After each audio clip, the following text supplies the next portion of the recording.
22 juillet 1997. C'est la date à laquelle paraît pour la première fois dans le Weekly Shonen Jump One Piece. Cette chaîne YouTube est dédiée à résumer toute l'œuvre d'Eiichiro Oda. Commençons par le commencement, l'arc Romance Dawn.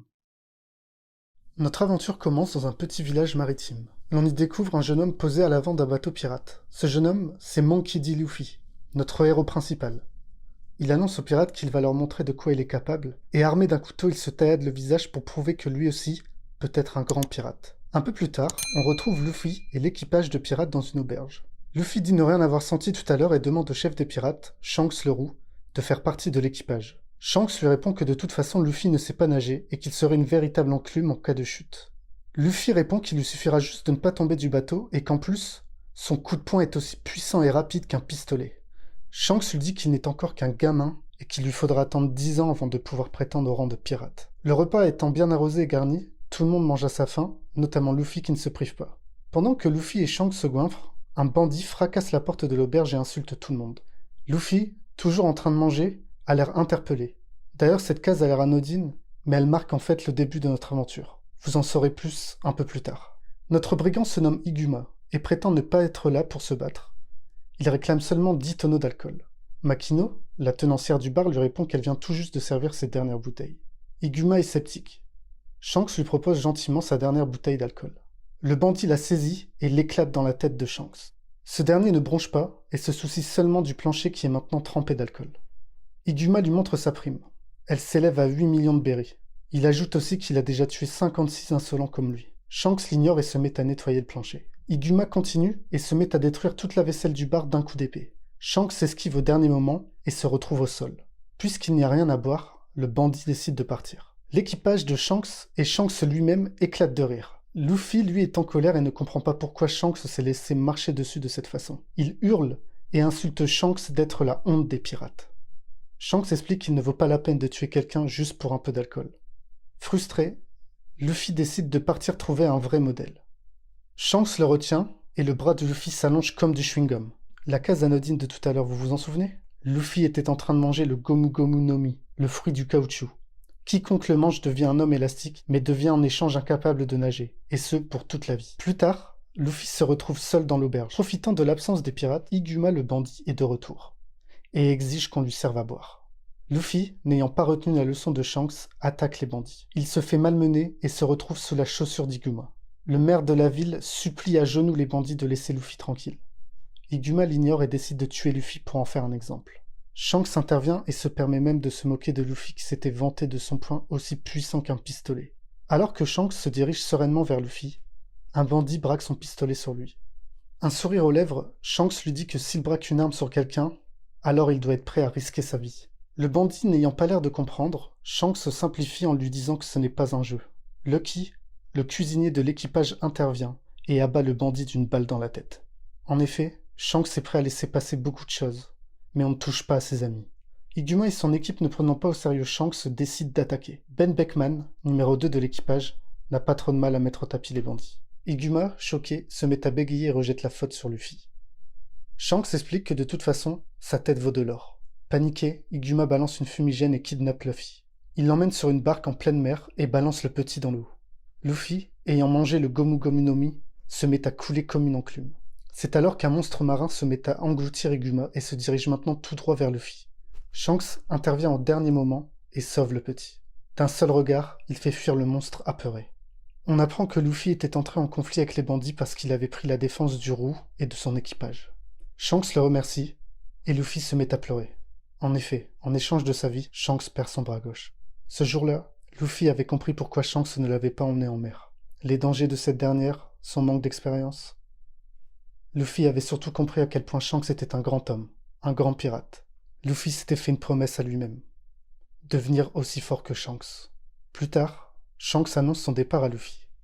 Ce dernier lui annonce qu'il ne veut plus faire partie de son équipage, mais qu'à la place, il créera sa propre histoire et réunira un équipage aussi fort que le sien. Ce n'est pas tout.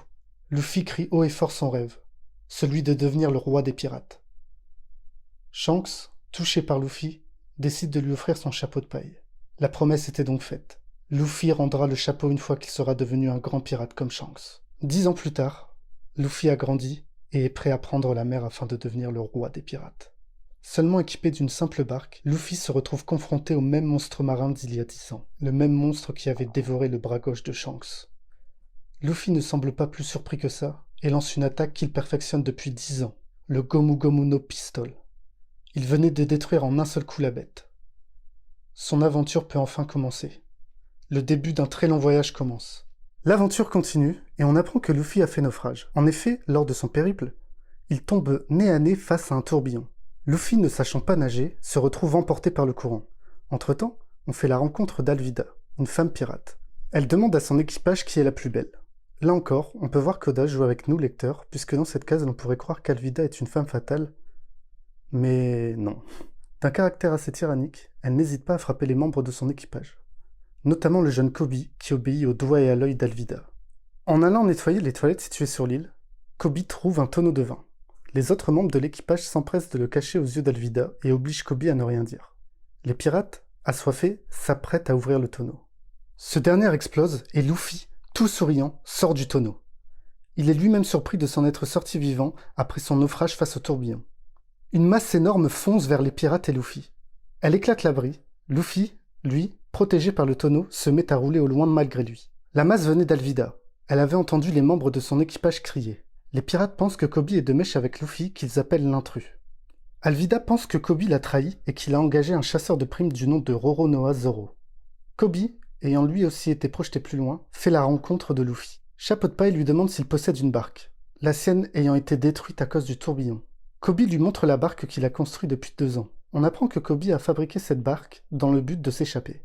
Kobe est défaitiste et se dit être voué être un homme à tout faire. En fait, Kobe, lors d'une pêche, s'est trompé de bateau et est monté dans le bateau des pirates.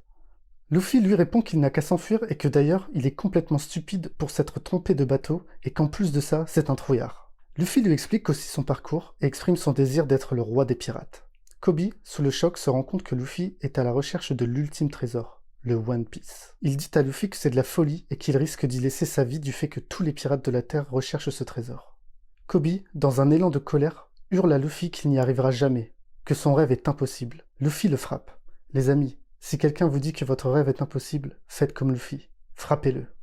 Luffy enlève son chapeau et explique qu'il est le seul maître de son destin, qu'il est le seul à avoir décidé de devenir le roi des pirates et qu'il est prêt à y laisser la vie afin de n'avoir aucun regret. Kobe réalise à quel point Luffy est déterminé et formule son rêve, celui de rentrer dans la marine, opposant numéro 1 aux pirates. Certes, il serait l'ennemi de Luffy, mais au moins, il tenterait sa chance.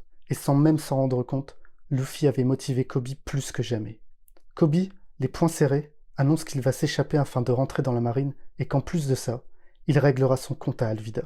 Cette dernière débarque en furie et d'un coup de masse détruit le bateau de Kobe, un travail de 2 ans réduit à néant. Elle demande à Kobe qui est la plus belle femme de l'océan. Tremblant de peur, il s'apprête à répondre en sa faveur. C'était sans compter sur notre héros. Il pointe du doigt Alvida et l'insulte de gros ton. Kobe se remémore de sa conversation avec Luffy et est pris d'un élan. Il insulte à son tour Alvida d'être la femme la plus grosse et la plus moche de la Terre. Il avait osé l'affronter et s'était battu pour son rêve. Alvida lève sa masse et s'apprête à porter un coup à Kobe. Luffy le pousse afin de le protéger et encaisse le coup de masse énorme d'Alvida. Luffy sourit et explique que cela n'a aucun effet sur lui. Il est élastique. C'est à son tour de frapper. Et comme pour le monstre marin, il envoie son Gomu Gomu no Pistol. Alvida est KO. Luffy donne l'ordre aux pirates de donner une barque à Kobe et de les laisser partir afin qu'il réalise son rêve d'entrer dans la marine. Les pirates obéissent et Kobe pleure de joie. Plus tard, Luffy et Kobe se retrouvent sur un nouveau bateau. Luffy explique qu'il a besoin d'un équipage costaud pour trouver le One Piece. Il se souvient qu'Alvida avait mentionné un chasseur de primes, Roronoa Zoro. Ce dernier serait emprisonné dans une base navale. Luffy va en savoir plus et va en lui un potentiel membre de son équipage. Kobe avertit Luffy. Zoro serait un monstre. Peu importe, Luffy est déterminé à le voir en personne. Arrivé à destination sur la base navale, Luffy et Kobe décident de manger un morceau. Luffy mentionne le nom de Zoro pendant sa conversation et tout le restaurant se met à trembler. Kobe mentionne le nom de l'homme à la tête de la base navale. Le colonel Morgan. Les clients du restaurant tremblent une fois de plus. Luffy ne se pose pas plus de questions et pense que si les gens sautaient, c'était tout simplement pour s'amuser. Plus tard, Luffy et Kobe se retrouvent dans la base navale, entourés d'un mur et d'une porte blindée. Luffy grimpe le mur et regarde à l'horizon. Il l'aperçoit. C'est bien lui. Roronoa Zoro. Même Kobe tombe par terre à cause de la puissance qu'il dégage. Zoro est attaché à un poteau de bois à la vue de tous. Luffy a un plan assez simple, le détacher pour qu'il puisse s'enfuir. Kobe est paniqué et dit à Luffy que s'il le détache, Zoro mettra à feu et à sang la ville. Dans le même temps, Zoro les repère. Il leur demande de venir le détacher. Zoro explique que ça fait 9 jours qu'il est attaché. Malgré son sourire, il est à bout de force. Il ajoute qu'il leur donnera une récompense en échange, la prime de sa prochaine victime. Kobe pense que c'est une ruse et met en garde Luffy. Ce dernier répond de ne pas s'inquiéter car lui aussi, il est fort. Une échelle vient se poser sur le mur et une petite fille apparaît. Elle passe le mur et se dirige dans la cour. Elle risque sa vie pour donner de la nourriture à Zoro. Il répond assez sèchement qu'il n'a pas faim et qu'elle peut remballer ses boulettes. Elle insiste et il devient de plus en plus violent. Il lui ordonne de rentrer chez elle. Le fils du colonel Morgan, Hermep, entre dans la cour. Il prend une boulette de riz et la mange. Il recrache tout. La petite avait utilisé du sucre à la place du sel pour assaisonner le riz. Hermep frappe d'un coup de pied les mains de la fillette. Il explique que personne ne mangera jamais son riz dégoûtant. Elle se met à pleurer car elle s'était donné beaucoup de mal à faire ce riz. Hermep ordonne à son subordonné de la balancer par-dessus le mur. Heureusement, Luffy est à la réception et sauve la fillette. On apprend qu'Hermep et Zoro ont un accord. Zoro sera libéré à condition de tenir 1 mois entier. Hermep quitte la cour et c'est à présent au tour de Luffy de se présenter face à Zoro.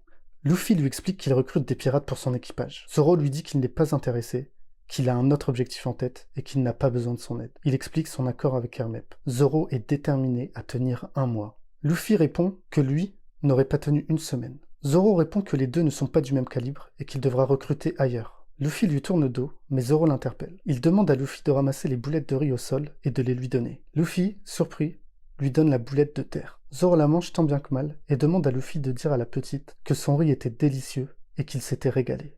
On apprend que Zoro était emprisonné car il avait tué le loup d'Hermep afin de protéger la petite. Luffy se rend compte que Zoro n'est pas un démon comme tout le monde peut le prétendre. Pendant que Luffy discute, Hermep fait son apparition. Tout le monde se met à genoux devant lui. Il annonce que Zoro sera exécuté dans 3 jours. Luffy, surpris, lui rappelle son accord tenu avec Zoro. Hermep répond que ce n'était qu'une blague et que Zoro était un abruti de l'avoir pris au sérieux.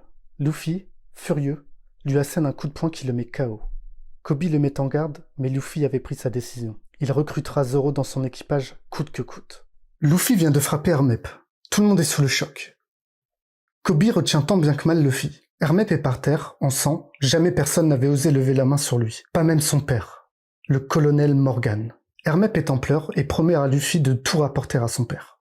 Luffy lui dit de plutôt venir se battre lui-même. Hermep assure à Luffy qu'il regrettera son geste, qu'il lui réserve la peine capitale et s'enfuit. Luffy remet son chapeau en place et ignore Hermep. Kobe est encore choqué de ce qu'il vient de voir, mais Luffy ne semble pas plus inquiété que ça et décide d'aller voir Zoro. De retour à la base navale, on y découvre le fameux colonel Morgan. On apprend qu'il impose une taxe à tous les habitants.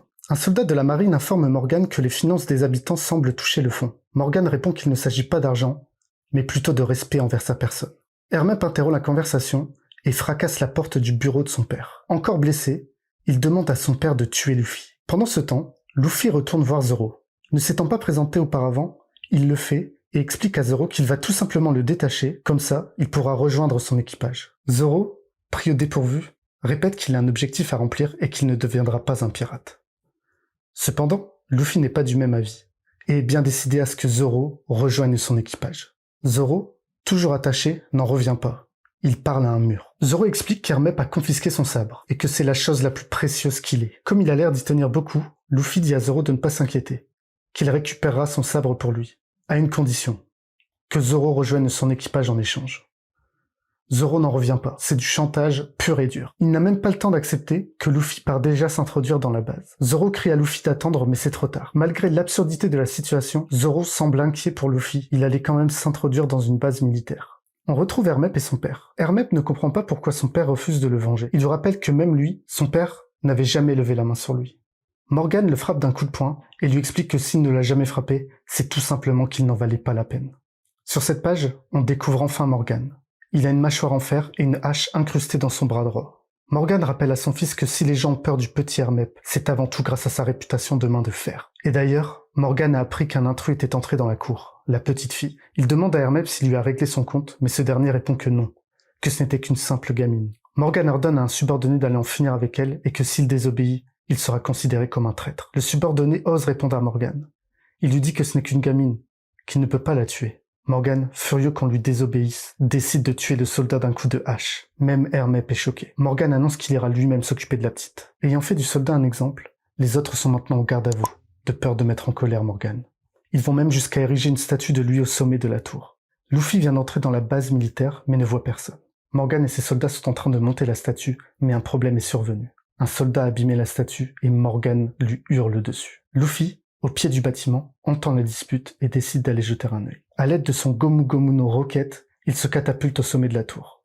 Morgan rappelle à ses soldats qu'égratigner la statue revient à l'égratigner lui. Luffy, n'ayant pas contrôlé sa force, s'est propulsé un peu trop haut et n'ayant pas trop le choix, décide de se rattraper aux cordes qui soutiennent la statue de Morgan. La statue se fracasse au sol et s'éclate en 1000 morceaux. Morgan n'en revient pas. Luffy s'excuse, mais le mal est déjà fait. Morgan est décidé à lui faire payer son affront. Luffy met la main sur Hermep et le kidnappe afin de savoir où est caché le sabre de Zoro. Dans le même temps, un soldat repère Koby dans la cour. Koby explique à Zoro la situation. Il n'arrive pas à croire que Luffy se soit vraiment introduit dans la base. Koby n'est pas d'accord avec la façon dont la marine traite les habitants et est bien décidé à devenir un soldat de la marine juste et droit, prenant en exemple Luffy qui, lui, veut devenir le roi des pirates. Zoro est choqué d'apprendre que Luffy veuille devenir le roi des pirates. Koby répond que lui aussi au début n'y croyait pas, mais que Luffy était vraiment sérieux. Alors que Koby détache Zoro, il se fait tirer dessus par la marine et s'écroule. On retrouve Luffy en train d'interroger Hermep. Il lui demande où est caché le sabre de Zoro. Hermep crache le morceau et avoue que le sabre est caché dans sa chambre. 3 soldats de la marine braquent Luffy et lui ordonnent de se rendre. Luffy décide de faire d'Hermep un bouclier humain et fonce vers les soldats. Pendant ce temps, Koby, bien que dans un état critique, a survécu au tir ennemi. Zoro ordonne à Koby de s'enfuir car les soldats ne vont pas tarder à arriver. Koby, malgré la douleur, est déterminé à détacher Zoro. Il annonce à ce dernier que son exécution est prévue dans 3 jours et que la promesse tenue avec Hermep n'était qu'un mensonge depuis le début. Que c'était parce qu'Hermep avait trahi sa confiance que Luffy l'avait frappé. Zoro n'en revient pas. Koby lui demande de se laisser faire. Il lui explique que Luffy est quelqu'un de très fort, que s'il fait équipe avec lui, alors ils auront une chance de quitter la ville. Trop tard. Les soldats sont déjà là et braquent leurs fusils sur Koby et Zoro. Ils ont pour ordre de les tuer, car ils ont commis un acte de haute trahison envers Morgan. On retrouve Luffy. Il vient de trouver le sabre de Zoro. Confus de voir 3 sabres, il demande à Hermep lequel appartient à Zoro, mais Hermep vient de perdre connaissance. Luffy entend du bruit dans la cour et aperçoit Koby blessé, ainsi que Morgan en personne. Morgan a l'air furieux. Il ordonne à ses soldats de ne pas laisser s'échapper Chapeau de paille. Les soldats de Morgan sont sur le point de tirer et d'abattre Koby et Zoro. Zoro n'y croit pas. Il allait mourir comme ça, sans réaliser sa mission. Un flashback apparaît. On y voit Zoro enfant. Il vient de subir sa 2000e défaite face à Kuina, une jeune fille qui maîtrise l'art du sabre. Bien que Zoro utilise 2 sabres, Kuina, elle, n'en utilise qu'un seul et arrive quand même à battre Zoro. Il ne tolère pas la défaite et encore moins contre une fille. On apprend pour la première fois le rêve de Zoro, celui de devenir le sabreur le plus fort du monde. Dans la nuit, Zoro interrompt l'entraînement de Kuina. Il veut l'affronter, mais cette fois-ci, ce sera avec de vrais sabres. Kuina accepte et le duel débute. Les deux s'élancent et Kuina n'a aucun mal à désarmer Zoro. C'est sa 2001e défaite. Zoro a honte, mais Kuina le rassure. Bientôt, il deviendra un homme adulte et aura beaucoup plus de force qu'une fille. Elle a les larmes aux yeux. Son père lui a toujours dit qu'elle ne pourra jamais réaliser son rêve de devenir la plus forte, car elle était une fille. Elle aurait aimé naître garçon. Zoro est furieux. Elle n'a pas le droit de se lamenter après lui avoir foutu une telle raclée. Il ajoute que le sexe n'a rien à voir là-dedans, que seul le talent compte. Zoro veut que Kuina lui promette qu'au moins l'un des deux deviendra le meilleur sabreur du monde. Elle sèche ses larmes et accepte la promesse. Plus tard, on apprend que Kuina a chuté dans les escaliers et qu'elle n'a malheureusement pas survécu. Zoro apprend la nouvelle et, à genoux, supplie le père de Kuina de récupérer son sabre. Son père accepte. Zoro, en pleurs, se fait la promesse de devenir le plus grand sabreur du monde pour elle. De retour au présent, il n'est pas question pour Zoro de mourir ici, pas après sa promesse. Luffy, à l'aide de son Gomu Gomu no Rocket, passe au travers de la fenêtre et atterrit dans la cour. Les soldats tirent en direction de Zoro et Koby, mais Luffy s'interpose et encaisse les balles de plein fouet. Zoro n'en revient pas. Luffy, étant un homme caoutchouc, n'a strictement rien senti et renvoie les balles vers ses ennemis. Il tend à Zoro 3 sabres et demande lequel est le sien. Zoro annonce qu'ils sont tous les 3 lui, qu'il se bat avec 3 sabres. Luffy lui donne le choix, devenir un hors-la-loi ennemi de la marine ou mourir attaché à un poteau. Zoro répond qu'il préfère devenir un pirate que de mourir comme un chien. Luffy est aux anges. Zoro venait d'accepter de faire partie de son équipage. Dans le même temps, Morgan réalise que Luffy n'était pas humain, qu'il avait sûrement dû manger un fruit du démon. Pendant que Luffy détache Zoro, les soldats foncent vers lui armés de sabres. Mais Luffy est en sueur. Il n'arrive pas à défaire le nœud qui est trop serré. Il arrive tant bien que mal à défaire un bras, et Zoro demande à Luffy de lui donner son sabre. Une dizaine de soldats se jettent sur Zoro, mais à l'aide de ses 3 sabres, il part l'attaque. Luffy est ravi. Quelle classe. Zoro menace les soldats. Le premier qui bouge finira en rondelle. Il avertit Luffy. Certes, il fera partie de son équipage, mais Luffy ne devra jamais tenter de s'interposer entre lui et son rêve de devenir le plus grand sabreur du monde, sous peine de le payer très cher. Pour Luffy, ça tombe bien. Quoi de mieux que le plus grand sabreur pour faire partie de l'équipage du roi des pirates? Luffy ordonne à Zoro de se baisser. Ce dernier s'exécute et Luffy terrasse tous les soldats d'un seul coup. Le Gomu Gomu no Mushi, un coup de pied aussi rapide qu'un coup de fouet. Zoro ne comprend pas et Luffy lui explique qu'il est un homme élastique. Les soldats abandonnent. Comment gagner contre Zoro et un homme élastique? Morgan est furieux et est prêt à les affronter. Luffy est le premier à foncer vers Morgan et annonce être l'ennemi de la marine. Morgan attaque d'un coup de hache énorme. Luffy esquive et Koby constate la puissance de Morgan. Le coup de hache découpe tout sur son passage. Luffy saute et frappe le visage de Morgan des 2 pieds. Morgan reste debout, mais Luffy continue l'assaut et s'apprête à attaquer de nouveau. Morgan lève sa hache et attaque Luffy. Trop lent. Chapeau de paille a esquivé et rétorque avec un coup de pied en pleine face.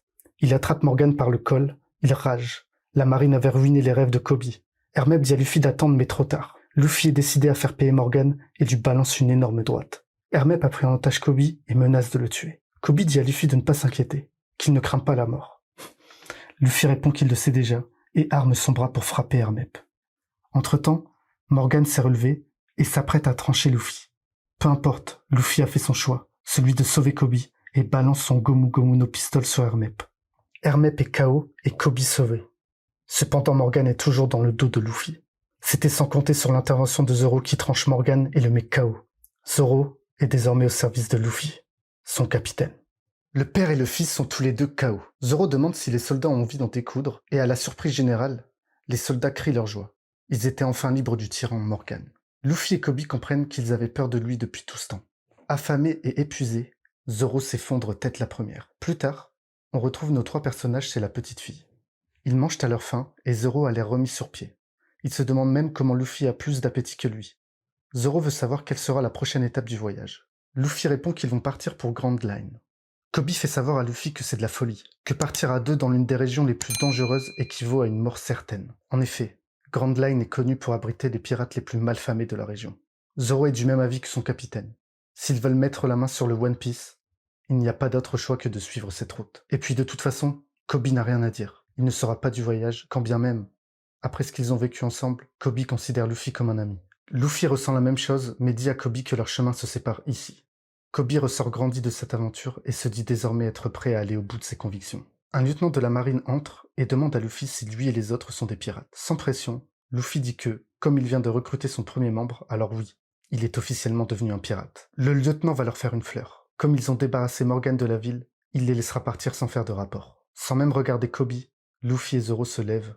Ils s'apprêtent à partir. Le lieutenant s'interroge et demande pourquoi Koby ne les suit pas. Ce dernier répond qu'il ne fait tout simplement pas partie de la bande. Le lieutenant est sceptique et demande à Luffy si Koby dit vrai. Luffy s'apprête à tout balancer au lieutenant. Il explique que Koby faisait partie de l'équipage d'Alvida. Koby est sous le choc. Comment Luffy pouvait-il le trahir comme ça? Si le lieutenant apprend que Koby était un pirate, son avenir en tant que matelot sera compromis. Luffy continue à tout déballer, mais Koby ne compte pas le laisser faire et le frappe d'un coup de poing. Luffy sourit. Son plan marchait à la perfection. Même Zoro a compris son petit manège. Le but est de créer une bagarre pour montrer que Koby ne fait pas partie de l'équipage de Chapeau de Paille. Le lieutenant est tombé dans le panneau et ordonne à Luffy et Zoro de quitter la ville sur le champ.